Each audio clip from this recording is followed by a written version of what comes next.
राम राम। ओम नमो भगवते वासुदेवाय। ओम नमो भगवते वासुदेवाय। ओम नमो भगवते वासुदेवाय।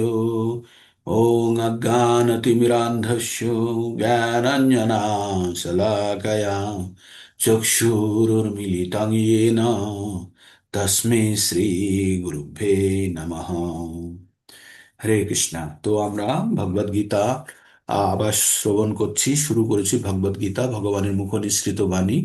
কুরুক্ষেত্রের যুদ্ধক্ষেত্রে অর্জুন কি ভগবান এই পরম জ্ঞান দিয়েছিলেন। অর্জুন যখন বিষাদগ্রস্ত হয়ে কি করবেন না করবেন একদম কিং কর্তব্য বিমূঢ় হয়ে গেছিলেন, তখন ভগবান অর্জুনকে এই পরম জ্ঞান দিয়েছেন। কোথায়? কুরুক্ষেত্রের যুদ্ধক্ষেত্রে। তো আমরা এই জ্ঞান পাই যুদ্ধক্ষেত্রের পরিস্থিতিতে, এই জ্ঞান আমরা পেয়েছি। তাই এই জ্ঞান আমাদের যদি যুদ্ধক্ষেত্রেও যদি চলে, তাহলে সাধারণ ক্ষেত্রেও, আমাদের সাধারণ জীবন যুদ্ধের ক্ষেত্রেও এই জ্ঞান সম উপযোগী। ঠিক। তো আমরা কালকে আমরা এই তার একটা ইন্ট্রোডাকশনে একটা বেসিক জিনিস আমরা পড়ছিলাম। পড়াতে আমরা ভূমিকার মধ্যে প্রবেশ করেছি। হুম। ভূমিকার মধ্যে আমরা কতদূর পর্যন্ত পড়েছি, কারণ আমি সরাসরি আর এর আগে কোনো জুড়তে চাইছি না, সরাসরি আমরা পঠনের মধ্যে চলে যাব। ঠিক। তো আমরা ভূমিকাতে আমরা কি পড়েছিলাম, যে এই সংস্করণে কি কি আছে। আর এই যে ভগবদ গীতা 700 শ্লোক দ্বারা গঠিত, তার মধ্যে চারটে ক্যারেক্টার আছে: সঞ্জয়, ভগবান। আচ্ছা, একটা জিনিস, আপনারা যখন ভগবদ গীতার মধ্যে প্রবেশ করবেন তখন দেখবেন সঞ্জয় উবাচ। উবাচ কথার অর্থ হচ্ছে বললেন। হ্যাঁ। ধৃতরাষ্ট্র উবাচ, ধৃতরাষ্ট্র বললেন। তারপরে কি আছে? অর্জুন উবাচ, উবাচ মানে বলা, অর্জুন বললেন। আর আরেকটা পাবেন আপনি ভগবান উবাচ, সেখানে বলবেন না শ্রীকৃষ্ণ উবাচ। ভগবদ গীতা বা কোনো গ্রন্থের মধ্যে কোনো জায়গাতে শ্রীকৃষ্ণ উবাচ বলা হয় না, সেখানে বলা হয় ভগবান উবাচ। ঠিক। তো আমরা এই কথাগুলো আমরা মাঝে মাঝে পড়তে থাকবো। আর যে শ্লোকের সঙ্গে সেটি লাগানো আছে সেটিকে আমরা সেই উবাচ দিয়েই শুরু করব। আবার তার মধ্যে দেখবেন পরপর যদি চারটে শ্লোক ভগবান বলছে, তাহলে প্রথমটাই উবাচ থাকবে, আর পরেরগুলোতে আর উবাচটাকে মেনশন করা থাকবে না। ঠিক। তো আমরা এটাকে ভেবে নেব যে আগে যে উবাচ বলেছে সেটার এটা কন্টিনিউয়েশন। ওকে। তো হুম। মনমোহন প্রভু 1 মিনিট একটা জব করান তো, আমি চশমাটা নিয়ে আসি। हरे कृष्णा कृष्ण Krishna कृष्ण Hare हरे Krishna हरे हरे Krishna हरे Krishna राम Hare हरे Ram Ram Ram Ram Ram Ram Ram Ram हरे Hare Krishna Krishna Krishna Hare Hare Hare Ram Ram Ram Hare Hare Hare Krishna Krishna Krishna Hare Hare Hare Ram हरे Ram Ram Ram Ram Hare Ram हरे Hare Hare Krishna Krishna Krishna Hare Hare Hare Ram Ram Ram Hare Hare হরে Hare Krishna হরে Krishna Krishna. Krishna Hare Hare তো Ram আপনারা যখন কোনো মহামন্ত্র জপ করবেন, তখন আপনাদের এই মহামন্ত্র জপটা যেন একদম ভিতর থেকে বেরিয়ে আসে, এইরকম ভাবটা যেন আপনাদের মধ্যে আসে, আনার চেষ্টা করতে হবে ধীরে ধীরে। মানে এটা একটা পাসওয়ার্ড, আপনারা জানবেন। আপনাদের ফোন খুলতে গেলে আপনাদের একটা পাসওয়ার্ড লাগে, তো পাসওয়ার্ড। তো পাসওয়ার্ড আপনারা টাইপ করে দেন, তাই না? আপনারা একটা পাসওয়ার্ড টাইপ করে দেন না ফোনে, তাহলে ফোনটা তো খোলে। এটা হচ্ছে এক ধরনের পাসওয়ার্ড, যে পাসওয়ার্ডটি আপনাদের ভগবানের সঙ্গে কানেক্ট হওয়ার জন্য এই পাসওয়ার্ডটি আপনারা ব্যবহার করেন। প্রভু একটু কন্টিনিউ করুন জপা, আর 1 মিনিট, আর 1 মিনিট করুন।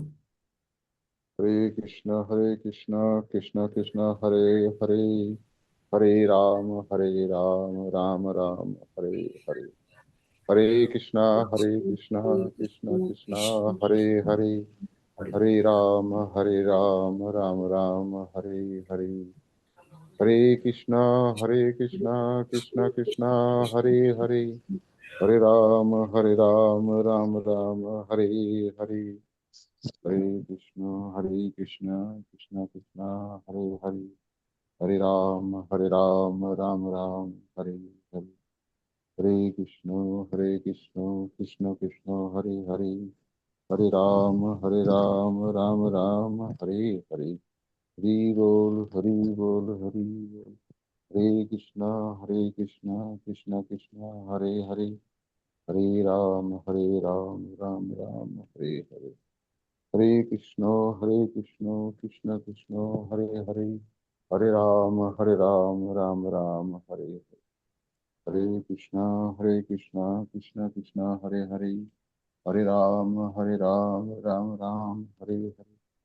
Hare Krishna Chaitanya Prabhu Nityananda Shri Advaita Gadadhar Sivasadi Gaur Bhakta Binda Panchatattva Atmakam Krishnang Bhaktarup Sarupakam Bhaktavataram Bhaktakyam Namam Bhakta Shaktikam.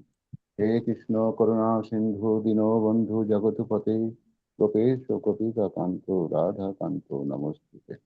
Tapto Kanchan Gauranging Radhe হরে কৃষ্ণা। Vrindavaneshwari. তো আমি Hare একটু আলাদা হয়ে গেছিলাম, sir. তো এখানে আমাদের যেটা আছে সেখানে হচ্ছে আমরা ভগবদ গীতা আমরা যখন পঠন করব তখন আমাদের মধ্যে যেন সম্পূর্ণ শ্রদ্ধা থাকে যে ইয়েস, যে কথাগুলো বলা আছে সেগুলো সত্য, এর মধ্যে কোনো রকমের মানে কোনো বিচ্যুতি নেই বা কোনো ধরনের নিজের মন গড়া কিছু ভরা নেই। ভগবদ গীতায় যে 700 শ্লোক আছে, যতগুলো ভগবদ গীতা আছে বাজারে হয়তো 100টি প্রকারের ভগবদ গীতা পাবেন, প্রত্যেকের শ্লোকগুলো এক, প্রত্যেকের শ্লোকের অর্থগুলো এক। শুধু ওই শ্লোকগুলো যে ভাব সম্প্রসারণ করা হয়েছে, যেগুলোকে ব্যাখ্যা করা হয়েছে, তার মধ্যে একটু 19-20 থাকতে পারে।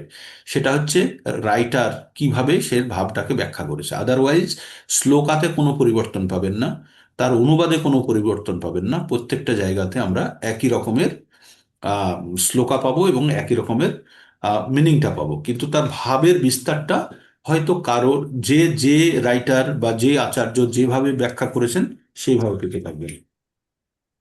হরে Krishna.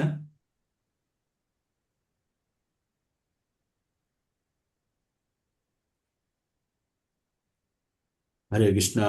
Okay mataji, done, thank you. Thank you mataji, thank thank you, sorry. তো আমি আমাদেরকে সম্পূর্ণভাবে সতর্কতার সঙ্গে আমাদেরকে এগোতে হবে, হ্যাঁ, আমাদেরকে সম্পূর্ণ সতর্কতার সঙ্গে এগোতে হবে, এই ভেবে যে কোনো অবস্থাতে যেন আমাদের এই ভাবটা যেন আমাদের বজায় থাকে। কি ভাব? যে ভগবান এই কথাগুলি বলেছে, তার মানে এটি সত্য। এটাকে হচ্ছে প্রথম ক্রাইটেরিয়া আমাদের ভগবত ভক্তিতে। শ্রদ্ধা, শ্রদ্ধা থাকতে হবে। শ্রদ্ধা মানে হচ্ছে গভীর বিশ্বাস। এই শ্রদ্ধা ছাড়া ভগবত গীতা আমরা বুঝতে পারবো না। আর ভগবত গীতা বুঝতে হবে পরম্পরাতে। আপনি বাজার থেকে একটা বই কিনে এনে ভগবত গীতা শেখা খুব কঠিন, শেখা যায় না। তাহলে আমাদের কি করতে হবে? কেউ শিখেছে গুরুর থেকে, এটাকে গুরুর থেকেই শিখতে হবে। কারণ আপনাদের নিজের অভিজ্ঞতা দিয়ে বলতে পারবেন যে আপনারা অনেকে, ইভেন আমি নিজেও ট্রাই করেছি, নিজে নিজে অ্যাপ ডাউনলোড করে পড়ে, কিছুতেই অগ্রগতি হয়নি। কিন্তু যখনই কারোর মুখ থেকে শুনলাম আর যে পরম্পরাগতভাবে শুনেছে, তখনই কিন্তু আমি অগ্রগতিটা আমি লক্ষ্য করেছি। তাই আপনারাও এই জিনিসটা অনুভব করবেন।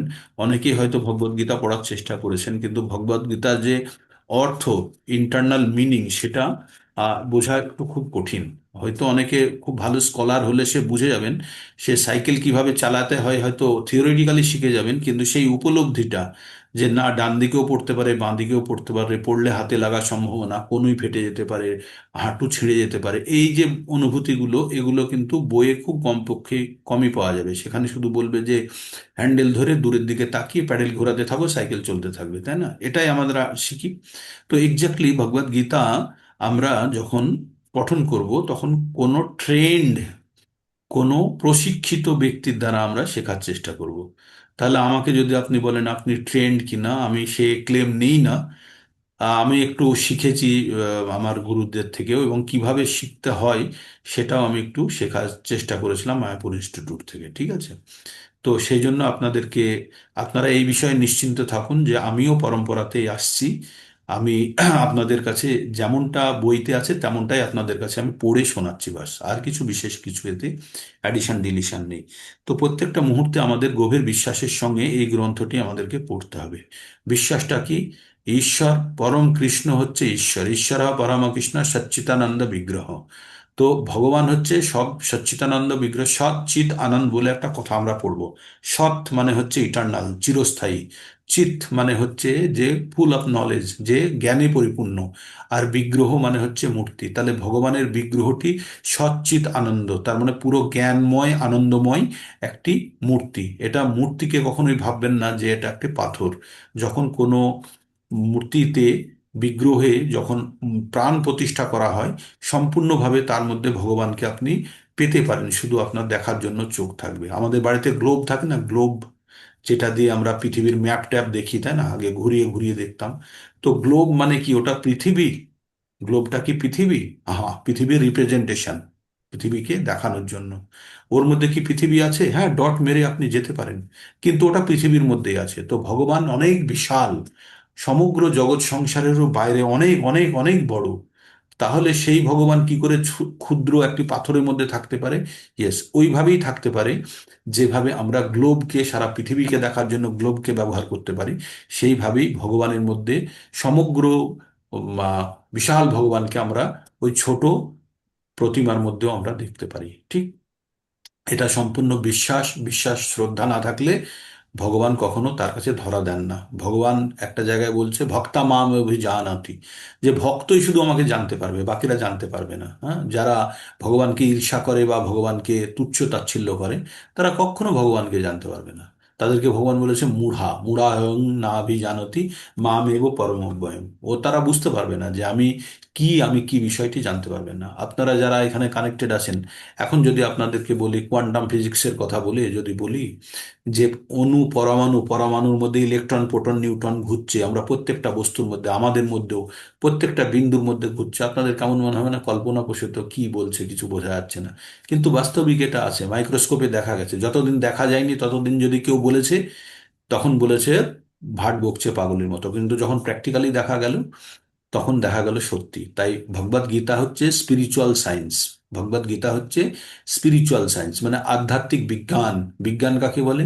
যে জ্ঞানের ব্যবহারিক প্রয়োগ আছে তাকে বলা হয় বিজ্ঞান। তো ভগবদ গীতা হচ্ছে আধ্যাত্মিক বিজ্ঞান। আমাদেরকে এটা, হ্যাঁ, আমরা বিজ্ঞান জানি না, সেটা আমাদের মানে আমাদের ডিমেরিট, কমই, মানে আমাদের মধ্যে আমাদের দুর্বলতা, আমরা কম জানি না, আমরা এই বিজ্ঞানটা জানি না। কিন্তু তাই বলে বিজ্ঞানকে আমরা অস্বীকার করব না। তাই জানবেন, ভগবদ গীতা হচ্ছে আধ্যাত্মিক বিজ্ঞান। তো ভগবান বলতে না, জ্ঞান ও বিজ্ঞান ও সহিতম, জ্ঞান আর বিজ্ঞানও, এর ভিতরে জ্ঞানও আছে আবার বিজ্ঞানও আছে। ঠিক। তো আমরা পড়েছিলাম, আমাদের কৃষ্ণ ভাবনাময় কৃষ্ণ ভাবনামৃত আন্দোলন একটি অকৃত্রিম, ঐতিহাসিক, প্রমাণসিদ্ধ, স্বতঃস্ফূর্ত, অপ্রাকৃত আন্দোলন। কতগুলো কথা ব্যবহার করলাম। অকৃত্রিম, এটা কোনো ডুপ্লিকেট নয়। ঐতিহাসিক, এটার ইতিহাসে এর বর্ণনা আছে। প্রমাণ সিদ্ধ, মানে এটা সাকসেসফুল হয়েছে, এমন নয় যে কেউ চেষ্টা করে ফেল হয়েছে।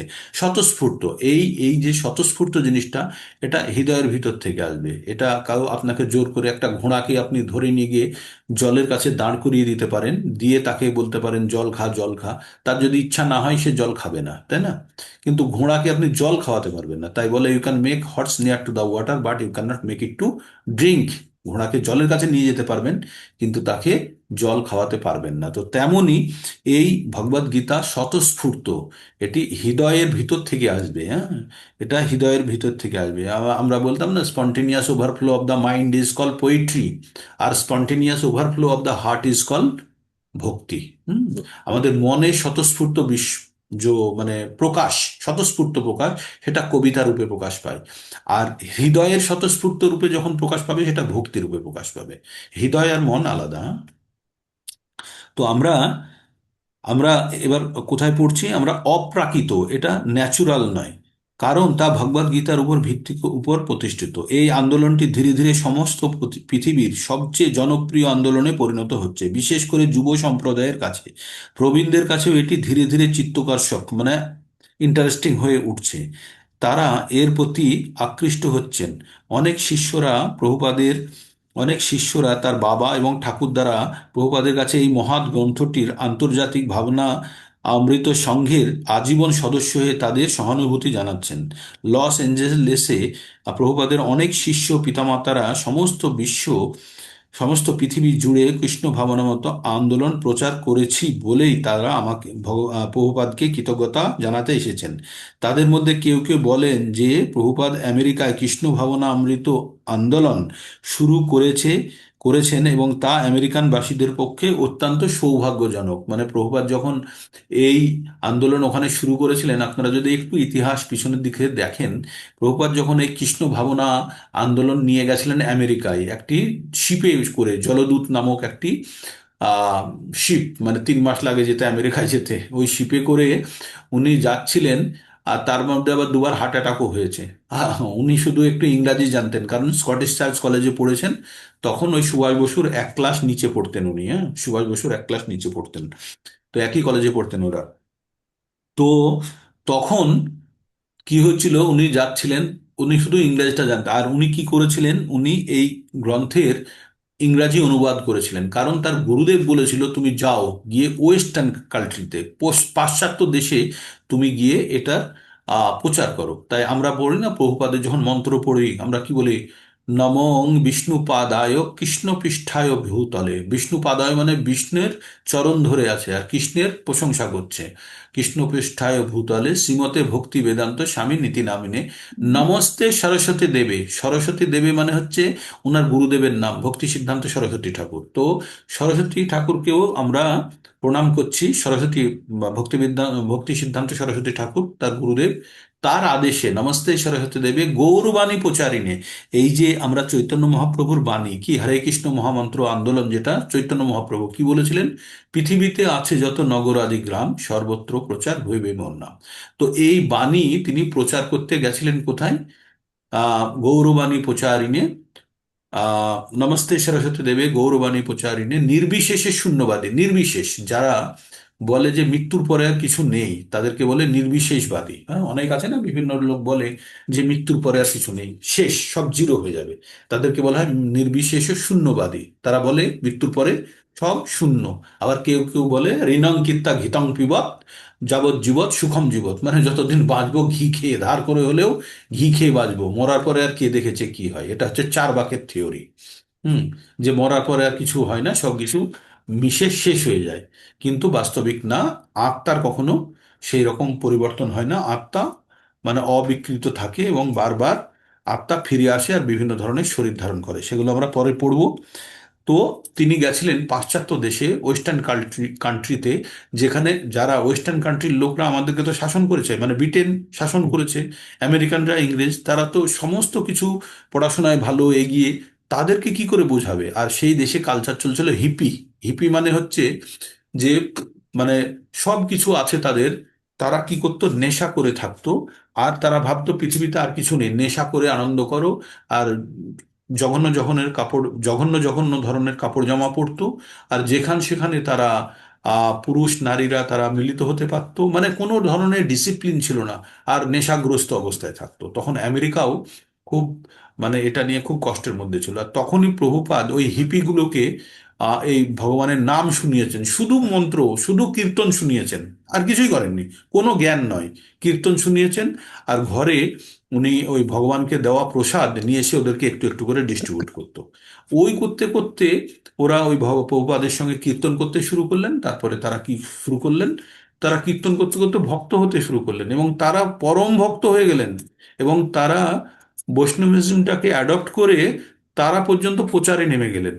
আর এইভাবেই হিপিদেরকে তিনি হ্যাপি বানিয়ে দিলেন। তাই প্রভুপাদ জি, আর সেটা করেছেন কত বছর বয়সে, 69 ইয়ার্স ওল্ডে। মানে আমরা 50 বছর 55 বছর হয়ে ভাবি বুড়ো হয়ে গেছে, আর উনি 69 ইয়ার্স এজে উনি গেছেন এই বাণী প্রচার করতে। আপনি ভাবতে পারেন, তার মধ্যে দুবার হার্ট অ্যাটাক হয়েছে।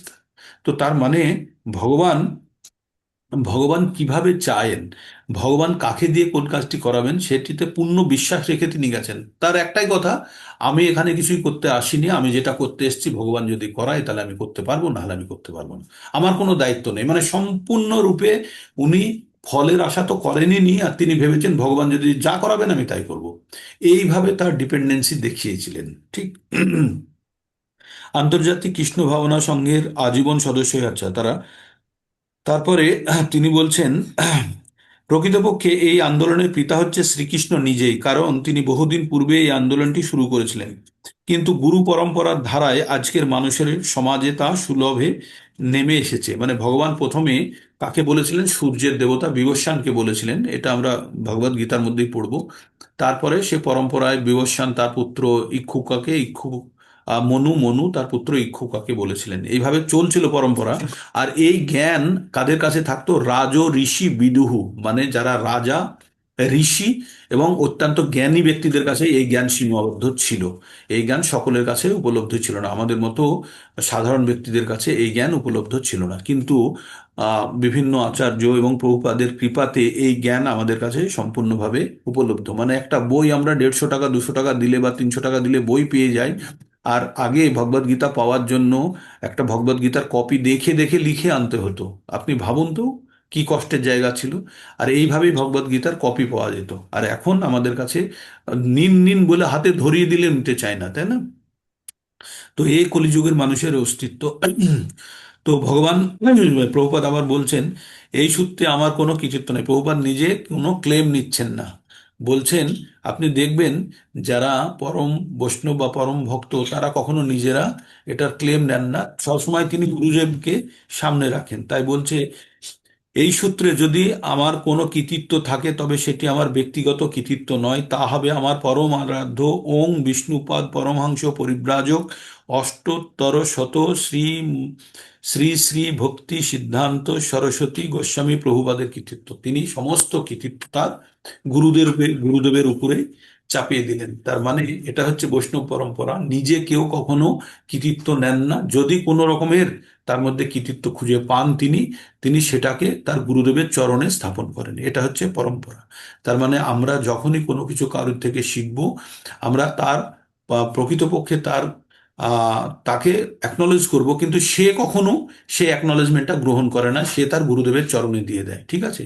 কারণ তার এটা নয়, সে অ্যামাজন কুরিয়ার বয়। তাকে যদি আমাকে যদি আমি অ্যামাজন কুরিয়ার বয়, আমাকে যদি বলে যে আপনি এই ঘড়িটা বানিয়েছেন, আমি বললাম না না, এটা আমাকে দিতে দিয়েছে, আমি পৌঁছে দিচ্ছি।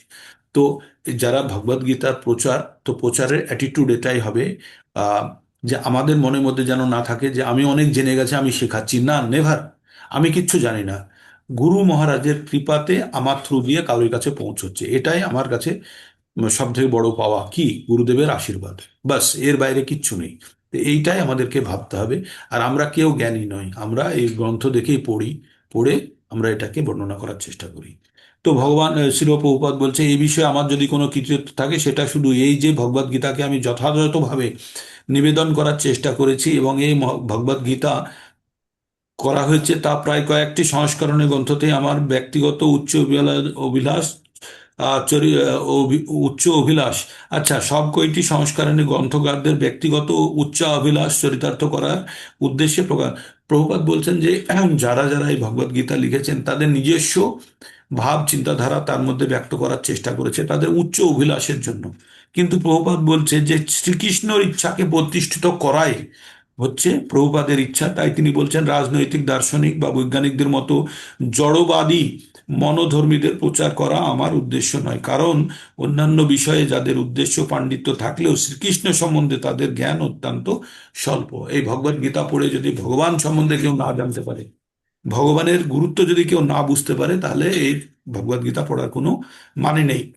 এখানে ভগবান বলছেন যে শ্রীকৃষ্ণ যখন বলেন মনমনা ভব, মানে মন মনা ভব মানে আমাতে তুমি মন নিবেশ করো, মনমনা ভব, মদ ভক্ত আমার ভক্ত হও, মদ্দাজি আমার পুজো করো, মাং নমস্কুরু আমাকে প্রণাম করো ইত্যাদি।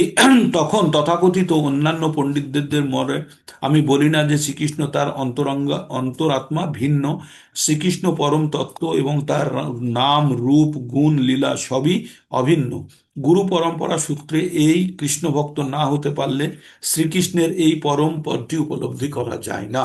এতক্ষণ যে কথা বলছিলাম তা বলছে, গুরু পরম্পরা ক্রমে কৃষ্ণ ভক্ত না হতে পারলে শ্রীকৃষ্ণের এই পরম পদটি উপলব্ধি করা যায় না, কারণ সাধারণ মানুষের পক্ষে তা সম্ভব নয়। সাধারণত তথাকথিত সমস্ত পণ্ডিত রাজনৈতিক দার্শনিক স্বামীরা শ্রীকৃষ্ণ সম্বন্ধে যথার্থ জ্ঞান না থাকা সত্ত্বেও তারা ভগবদ গীতার ভাষ্য রচনা করেন। তখন তারা শ্রীকৃষ্ণকে নির্বাসিত করতে চায় বা হত্যা করতে চায়, মানে তাকে সম্মান দেওয়া হয় না, সেই জন্য বলেছে। ভগবদ গীতার উপর এই ধরনের অপ্রামাণিক ভাষ্যগুলিকে বলা হয় মায়াবাদী ভাষ্য। শ্রী চৈতন্য মহাপ্রভু আমাদের ওই সমস্ত পাষণ্ডগুলির সম্বন্ধে সাবধান করে দিয়ে বলেছেন, মায়াবাদী ভাষ্য শুনিলে হয় সর্বনাশ। তাই যে কেউ ভগবদ গীতা সম্বন্ধে যদি বলে বা কোনো গ্রন্থ দেখিয়ে যদি জ্ঞান দেয়, আমাদের প্রথমে জানতে হবে সেটি প্রামাণিক গ্রন্থ কি না।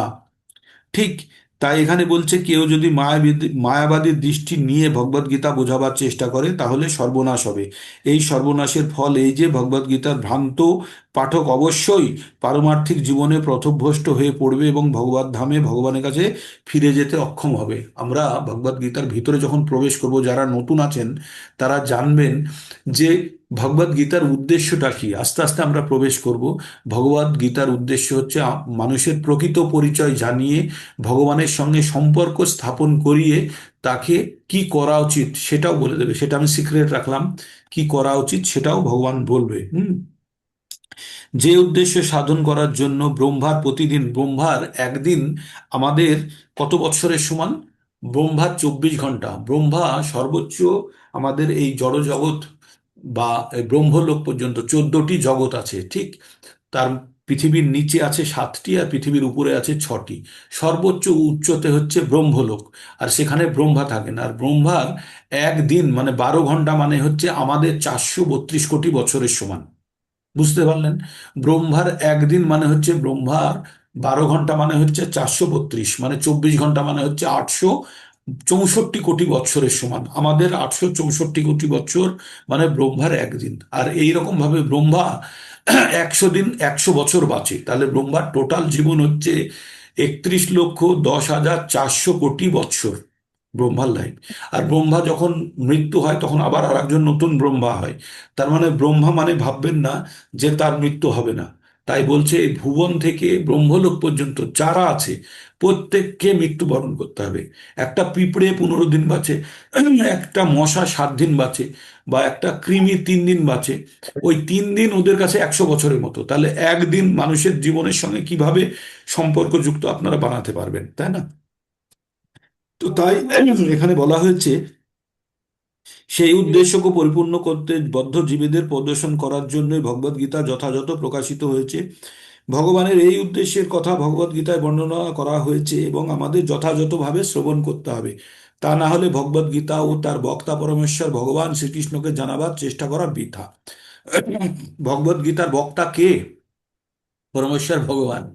এই তাই বলছে যে ভগবদ গীতার যদি প্রকৃত রস আস্বাদন করতে না পারি তাহলে ভগবান যে জানানোর চেষ্টা করেছে সে চেষ্টাও বৃথা হয়ে যাবে। ভগবদ গীতা ভগবান নিজেই বলেছেন যে লক্ষ লক্ষ কোটি বছর তিনি আগে সূর্যদেবকে প্রথম এই জ্ঞান দান করেন। এই সত্য আমাদেরকে স্বীকার করে নিতে হবে যে শ্রীকৃষ্ণের উপদেশ কদার্থ না করে ভগবদ গীতার ঐতিহাসিক গুরুত্ব উপলব্ধি করতে হবে। শ্রীকৃষ্ণের ইচ্ছার কথা উল্লেখ না করে ভগবদ গীতার ব্যাখ্যা করা সব থেকে গর্হিত অপরাধ। হুম যে ভগবানকে বাদ দিয়ে যদি কেউ যদি ভগবদ গীতাকে ব্যাখ্যা করার চেষ্টা করে সেটি হবে গর্হিত অপরাধ। এই অপরাধ থেকে রক্ষা পেতে হলে শ্রীকৃষ্ণকে শ্রীকৃষ্ণকে পরমেশ্বর ভগবান বলে জানতে হবে, ঠিক যেভাবে ভগবান শ্রীকৃষ্ণকে প্রথম শিষ্য অর্জুন প্রত্যক্ষভাবে জেনেছিলেন। ভগবদ গীতাকে এইভাবে উপলব্ধি করা যথার্থই লাভজনক এবং মানব জীবনের উদ্দেশ্য পরিপূরণের মাধ্যমে সমাজের যথার্থ কল্যাণ সাধনের জন্য অনুমোদিত। ভগবদ গীতা শুধু আপনাকে ভক্তির পথে নিয়ে যাবে তা না, সমাজকেও শুধরে দেবে যদি ভগবদ গীতার মানে প্রিন্সিপালগুলো মানা হয়। কৃষ্ণ ভাবনামৃত আন্দোলন মানব সমাজের পক্ষে অপরিহার্য, যেহেতু তা জীবনের সর্বোচ্চ পূর্ণতা প্রদান করে। সেটি কিভাবে সম্ভব তা সম্পূর্ণভাবে ভগবদ্গীতায় ব্যাখ্যা করা হয়েছে। দুর্ভাগ্যবশত জড় আসক্ত তার্কিকেরা ভগবদ্গীতার সুযোগ নিয়ে তারা আসরিক প্রবৃত্তিগুলি চরিতার্থ করার চেষ্টা করেছে। এখানে দুটো কথা বলছে। জড় প্রবৃত্ত জড় প্রবৃত্তিগুলি আসরিক মানুষের মধ্যে কি কি ভাগ করা হয়েছে, কারা ভগবদ গীতা পড়ে পড়ে না, এগুলো আমরা বিস্তারিত পড়বো। 4 ধরনের মানুষ ভগবদ গীতা পড়ে বা ভগবদ গীতার আশ্রয় নেয়, আর 4 ধরনের মানুষ নেয় না। যারা পড়ে তারা কারা? আর্ত, জিজ্ঞাসু, অর্থার্থী আর জ্ঞানী। যারা আর্ত, যারা দুঃখী তারা ভগবদ গীতা পড়ে। যারা জিজ্ঞাসু, যাদের মনের মধ্যে প্রশ্ন জেগেছে ভগবদ গীতা কি, তারা পড়ে। আর পড়ে কারা? যাদের টাকার প্রয়োজন, অর্থার্থী, তারাও ভগবদ গীতা পড়ে। আর পড়ে জ্ঞানী, যে সব কিছু জেনে নিয়ে ভগবানকে পরমেশ্বর ভগবান জেনেছে, জেনে তারা আবার পড়ে। এই 4 ধরনের লোককে বলছে সুকৃতি সম্পন্ন। হ্যাঁ, তারা ভগবানকে স্মরণ করে বা ভগবানের কাছে যাওয়ার চেষ্টা করে। আর 4 প্রকার ব্যক্তি যারা ভগবদ গীতা পড়ে না, তাদেরকে বলছে দুষ্কৃতী, যারা ভগবদ গীতা স্মরণ নিতে জানে না। তারা কারা? তারা বলছে মূঢ়া, তারা হচ্ছে বোকা বোকা। তারপর হচ্ছে নরাধম, মানে মানুষের থেকে অধম প্রকৃতির মানুষ, হ্যাঁ। তারপরে হচ্ছে মূঢ়া, নরাধম, আর মায়া অপহৃত জ্ঞানা, যাদের জ্ঞান মায়া মানে জড়জগতিক ভোগের ইচ্ছা যাদের জ্ঞানকে হরণ করেছে। তাদের জ্ঞান তো আছে, কিন্তু তাদের এই মায়া তাদের জ্ঞানকে হরণ করে নিয়েছে। আর চতুর্থ প্রকার ব্যক্তি হচ্ছে কে, যে যার মধ্যে আসরিক স্বভাব আছে। তারা আমরা সমাজের মধ্যে প্রচুর আসরিক স্বভাব সম্পন্ন লোক দেখতে পাই। আসরিক স্বভাব লোকেদের বর্ণনা আমরা 16 নম্বর অধ্যায়ে গিয়ে পড়বো। আসরি স্বভাবের লোকেদের কিরকম নেচার হয়, ঠিক আছে। তো এখন আমরা যেহেতু ছোট ছোট করে পড়ছি, তাই আমরা জাস্ট আমাদেরকে টাচ করে চলে যাচ্ছি, হ্যাঁ? প্রকৃতি, আর তার থেকে বেশি আমরা কি জানবো? দুর্ভাগ্যবশত, আচ্ছা ওটা পড়লাম। যার ফলে মানুষ তাদের জীবনের সরল উদ্দেশ্যটি উপলব্ধি করতে পারছে না। সকলের উচিত ভগবান কৃষ্ণের মাহাত্ম্য উপলব্ধি করা এবং জীবন রূপে নিজেদের স্বরূপ সম্বন্ধে অবগত হওয়া। খুব গুরুত্বপূর্ণ ব্যাপার। এই কথাটি বলছে নিজের স্বরূপ, আমরা কি, আমাদের প্রকৃত পরিচয় জানা কিন্তু খুবই প্রয়োজন। আপনারা ওলা উবের বুক করলে প্রথমে আপনাকে জানতে চায় না আপনার পিক আপ পয়েন্ট কোথায় থেকে যেতে চান আর কোন জায়গাতে যাবেন, সেই জায়গাটার নামটা লিখতে হয়। তাহলে প্রথমে আপনি যে জায়গায় আছেন সেই জায়গাটা, আর কোথায় যেতে চান সেই জায়গাটা, দুটো লেখার পরে আপনার গাড়ির অ্যাভেলেবিলিটি, কতক্ষণ পরে আসবে, কত টাকা ভাড়া, সব বাকি ডিটেলস দেখায়। তেমনই আমরা ভগবদ গীতা পঠনের পূর্বেই আমাদেরকে নিজের পরিচয় জানিয়ে দেবে যে আমরা কে আর আমরা কি পঠন করতে যাচ্ছি, তাই না? তাই আমাদের প্রথমেই আমাদের পরিচয় জানিয়ে দেবে যে আমরা আমরা প্রকৃত অর্থে কি, নিজেদেরকে কি ভাবি আর আমরা নিজেরা কি, সেই জ্ঞান আমরা 2 নম্বর অধ্যায়ে পেয়ে যাব। প্রত্যেকটা জীব ভগবানের নিত্য সেবক, এবং আমাদের জানা উচিত প্রত্যেকটা জীব ভগবানের নিত্য সেবক এবং ভগবান শ্রীকৃষ্ণের সেবা না করলে জড় প্রকৃতির 3টে গুণের দ্বারা প্রভাবিত হবে। আমরা এই যে প্রকৃতিতে আছি এটাকে বলছে জড় প্রকৃতি, ভগবানেরই শক্তি এটা, ভগবানের বহিরঙ্গা শক্তি। তো জড় প্রকৃতির 3টে গুণ আছে। কি 3টে গুণ? হচ্ছে সত, রজস আর তম। আমরা বলি না সাত্ত্বিক, রাজসিক আর তামসিক, এই 3টে গুণ হচ্ছে প্রকৃতির গুণ। আর এই প্রকৃতির গুণ দ্বারা আমরা আচ্ছন্ন হয়ে আছি। এই গুণের প্রভাবেই আমরা যত কিছু কাজ করি। আমরা নিজেরা কোনো কিছু করতে পারি না, কিন্তু আমরা এই প্রকৃতির গুণ দ্বারা চালিত হয়ে কাজ করি। তাই আমরা একটা শ্লোকে পড়েছি, প্রকৃতি ক্রিয়ামানানি গুণে কর্মাণি সর্বস্ব অহংকার ও বিমূঢ় আত্মা কর্তাহমিতি মান্যতে। আমরা যারা অহংকারী তারা ভাবি আমি এই করেছি, ওই করেছি, ওই করেছি, কিন্তু আমরা কিছুই করি না। আমাদেরকে দিয়ে করানো হয়। কি দ্বারা করানো হয়? এই প্রকৃতির 3টে গুণ দ্বারা করানো হয়। আর প্রকৃতির 3টে গুণ কিভাবে আমাদের মধ্যে উৎপন্ন হয়? যেভাবে আমরা প্রকৃতিকে দহন করি। বিস্তারিত পড়ব। এই গ্রন্থটি পুরো প্রকৃতির 3টে গুণের উপরে প্রায় 6খানা চ্যাপ্টার আছে। 6খানা চ্যাপ্টার আছে প্রকৃতির গুণের উপরে, ভক্তির উপরে 6খানা, আর বাকি হচ্ছে মানুষ, প্রকৃতির বিভিন্ন যোগ সম্বন্ধে 6খানা, ঠিক আছে। তো 18টি চ্যাপ্টার আমরা একদম ভেঙে তন্ন তন্ন করে পড়ব। যেমন ওই লেপ বানানোর সময় আপনারা দেখেন না, তুলোকে পিঁজানোর সময় একদম ছড়িয়ে ছিটিয়ে ফেলে, তখন আমরা সেইভাবেই ভগবদ গীতার প্রত্যেকটা শ্লোক এবং প্রত্যেকটা গুরুত্বপূর্ণ অংশগুলোকে আমরা ছড়িয়ে ছিটিয়ে একদম ভেঙে বিশ্লেষণ করে পড়ব। এখন তো আমরা শুধু ভূমিকা পড়ছি। হুম। তো প্রকৃতির 3টে গুণের দ্বারা প্রভাবিত হয়ে মায়ার সেবা করতে হবে। আমরা কি ভাবি? আমরা ভাবি জড়জগতের প্রকৃতির 3টে গুণ যখন আমাদের মধ্যে থাকে তখন আমরা মায়ার সেবা করি। মায়া মানে হচ্ছে এই জড়জগতের। আর যখন আমরা গুণাতীত অবস্থায় চলে যাই তখন আমরা ভগবানের সেবায় প্রকৃত অর্থে লাগতে পারি। তার মানে কেউ যদি প্রকৃত অর্থে ভগবানের ভক্তি করতে পারছে, তার মানে সে গুণাতীত অবস্থাতে পৌঁছে গেছে। তো তারপরে কি বলছে, তার ফলে জন্ম মৃত্যুর আবর্তে নিত্য। আমরা যখনই এই পৃথিবীতে এসে জন্মগ্রহণ করলাম, করে আমরা কি করি? এই জড়জাগতিক যত কিছু কাজ করছি তারপরে মৃত্যুবরণ করি। তাহলে আপনারা জীবনকে একটা দেখতে হবে। একটা বাচ্চা জন্মগ্রহণ করা থেকে একটা বুড়ো পর্যন্ত হওয়া পর্যন্ত সমস্ত চক্রটা যদি আপনারা দেখেন, তাহলে কি হলো? এই জন্মালো আর মৃত্যু, এটাই কাজ। আহার নিদ্রা ভয় মিথুন, খাও ঘুমাও সন্তান উৎপন্ন করো আর মরে যাও, এটাই জীবন কি? না তার বাইরে কিছু আছে? সেই জ্ঞান আমরা এখান থেকে পাবো। এমনকি মৃত্যুর আবর্তে নিত্যকাল আবর্তিত, এমনকি তথাকথিত মুক্ত মনোধর্মী মায়াবাদীদেরও এই প্রচণ্ড দুঃখের হাত থেকে নিস্তার নেই। যে যতই বলে ভগবানকে বিশ্বাস করি, অবিশ্বাস করি, সে কি মৃত্যু থেকে বাঁচতে পারবে? সে মৃত্যু কিভাবে হয় মানুষের? ভগবান বলেছে কালোস্মি লোকক্ষয় কৃত প্রবৃদ্ধ। বলছে আমি কাল, আমি কাল রূপে আমি সকলের কাছে আমি চলে আসি, এসে আমি সকলকে হরণ করে নিয়ে চলে যাই। সাধারণ মানুষ বিশেষ করে কলিযুগে শ্রীকৃষ্ণের বহিরঙ্গা প্রকৃতির দ্বারা মোহিত হয়। ভগবানের তিনটে শক্তি আছে, একটা হচ্ছে অন্তরঙ্গা শক্তি, সেটা হচ্ছে আত্মা বা চিন্ময় শক্তি। বহিরঙ্গা শক্তি মানে হচ্ছে এই যে জড়জগৎ, যেটা আমাদের দুর্গা দেবী রক্ষা করছেন সেটি। আর আমরা হচ্ছে মনুষ্য, যার মধ্যে আধ্যাত্মিকতাও আছে এবং জড়জাগতিক ভাবও আছে। তাদেরকে বলে তটস্থ শক্তি। তট, তট মানে হচ্ছে জল আর ডাঙার মাঝখানের অবস্থাকে বলা হয় তট। তাহলে আমরা তটস্থ শক্তি। সাধারণ মানুষ বিশেষ করে কলিযুগে শ্রীকৃষ্ণের বহিরঙ্গা প্রকৃতির দ্বারা মোহিত এবং ভ্রান্তভাবে তারা মনে করে যে জড় সুখ স্বাচ্ছন্দ্যের উন্নতি সাধন করায় প্রতিটি মানুষ সুখী হতে পারবে। আমরা শুধু ভাবি যে এই জড়জাগতিক যত কিছু জিনিস, তিনটে সোফা, চারটে বেড, পাঁচটা কামরা, তিনটে বিল্ডিং, দুটো গাড়ি, এগুলোই বুঝি আমাদেরকে সুখ প্রদান করবে।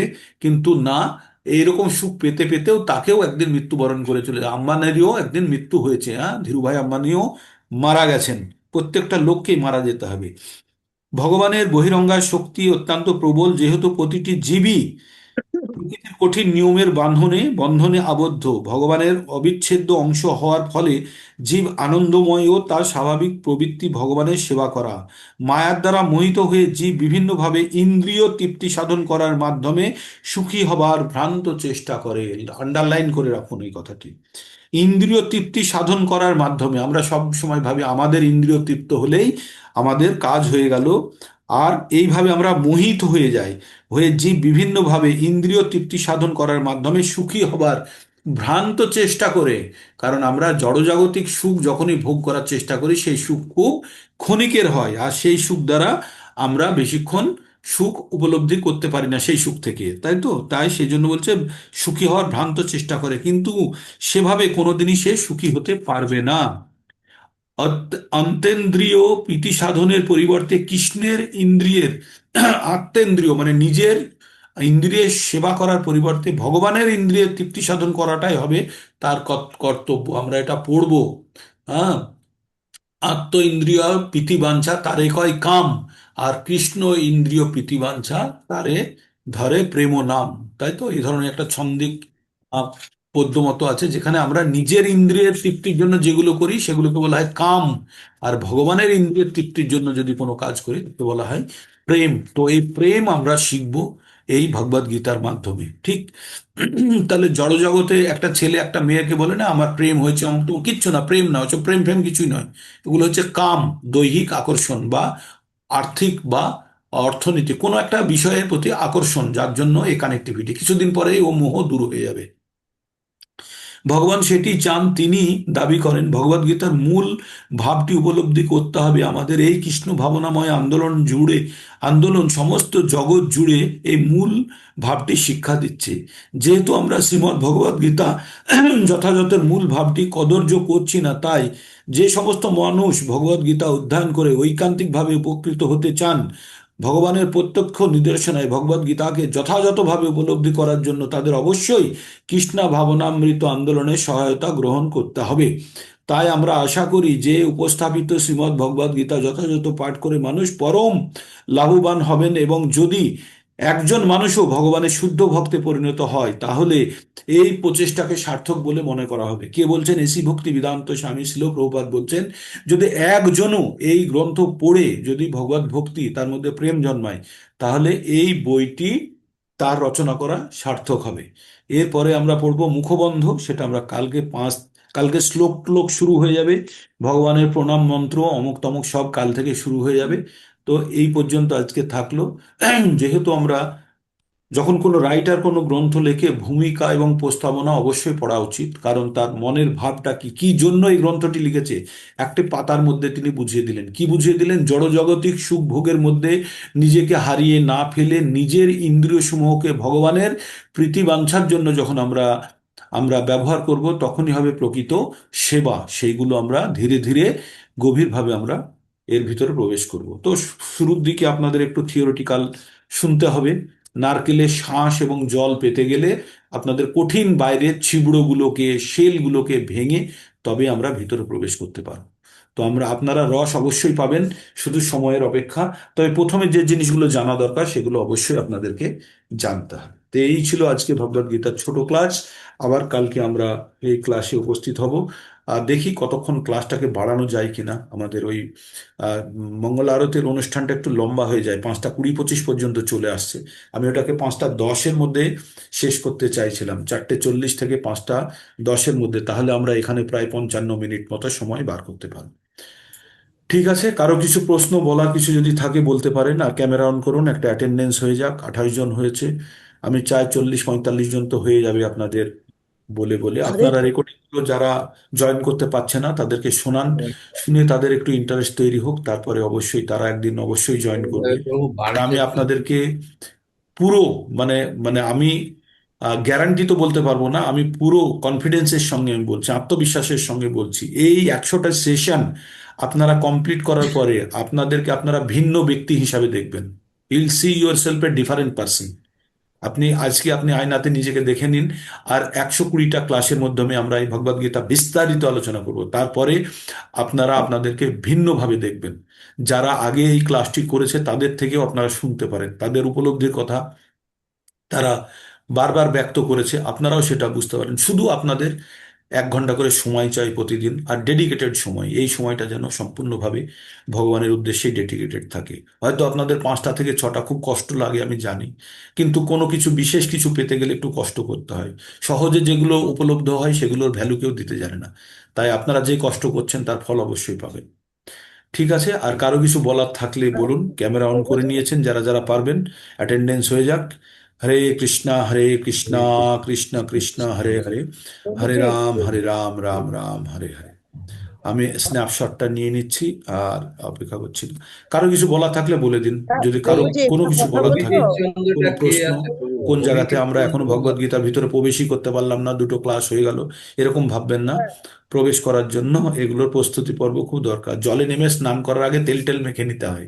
হ্যাঁ, ঠিক। কারো হরে কিছু কৃষ্ণ বলার আছে আর? প্রভুজি। একটু নেই? হ্যাঁ আনমিউট একটা করে কথা বলুন তো। বলবো। তাহলে বিরাম নেই। হরে কৃষ্ণা। কালকে আবার সকাল সকাল যুক্ত হয়ে যাবেন না? প্রভুজি হরে